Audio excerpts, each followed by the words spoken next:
बहुत समय पहले की बात है। किसी गांव में एक बुढ़िया रहती थी। वह मंगल देव को अपना इष्ट मानती थी। मंगलवार के दिन वह ना तो घर लीपती थी और ना ही धरती खोदा करती थी। हर मंगलवार को वह मंगल देव का व्रत रखती थी। उसका एक पुत्र था जो मंगलवार के दिन ही पैदा हुआ था, इसलिए वह उसे मांगलिया कहकर पुकारा करती थी। बुढ़िया की श्रद्धा देखकर स्वयं मंगल देव ने उसकी परीक्षा लेने की ठानी और साधु का वेश बनाकर उसके घर मंगलवार के दिन ही पहुंच गए।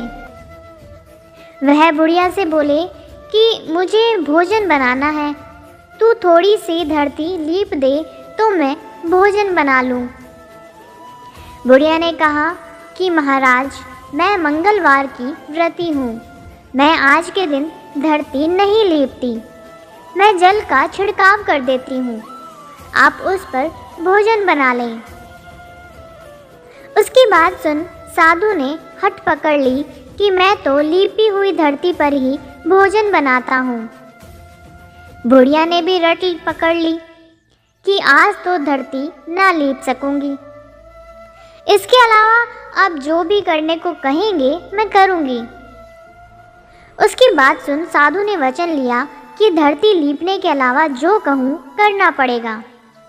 बुढ़िया ने 3 बार वचन दे दिया। अब साधु ने कहा कि अपने बेटे को बुला दे, मैं उसकी पीठ पर अंगीठी जलाकर खाना बना लूंगा। साधु की बात सुनकर बुढ़िया के होश उड़ गए। वह मंगल देव को साक्षी मान वचन दे चुकी थी। उसने मंगल देव का स्मरण कर अपने बेटे को बुलाकर साधु के पास भेज दिया। साधु ने कहा कि माँ, तू ही अपने बेटे को लिटा और अंगीठी सुलगा दे। बुढ़िया ने मंगल देव का स्मरण करते हुए बेटे को औंधा लेटाकर अंगीठी जला दी और साधु महाराज को बोलकर अपना काम करने लगी। जब साधु महाराज का खाना बन गया तब उन्होंने बुढ़िया को आवाज़ दी और कहा कि अपने बेटे को बुला दे, वह भी भोग ले लेगा।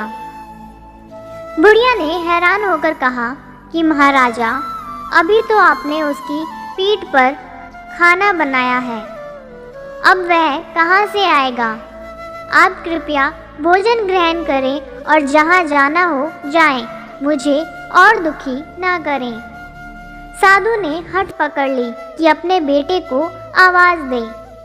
साधु की बात सुन बुढ़िया ने जैसे ही कहा, मांगलिया, ओ मांगलिया, उसका बेटा दौड़ता हुआ आ गया। बेटे को देखकर बुढ़िया चकित रह गई। तब साधु महाराज ने कहा कि माँ, तेरा व्रत सफल हो गया, तेरी अपने इष्ट देव में अटल श्रद्धा है, इसलिए आज के बाद वे हर तरह से तेरी रक्षा करेंगे, तुझे कभी भी कोई कष्ट ना होगा। अपने इष्ट परमात्मा पर श्रद्धा विश्वास हो तो क्या नहीं हो सकता। जय मंगल देव। फिर मिलेंगे दोस्तों एक नई कहानी के साथ। तब तक के लिए हंसते रहें, मुस्कुराते रहें, अपना ख्याल रखें और इसी तरह हमारे साथ जुड़े रहें। धन्यवाद। अगर आपको ये कहानी अच्छी लगी और इससे कुछ सीख मिली तो चैनल को सब्सक्राइब ज़रूर करें। आपका एक सब्सक्राइब हमें इसी तरह से नई नई कहानियाँ आपके लिए लाने के लिए प्रेरित करता है।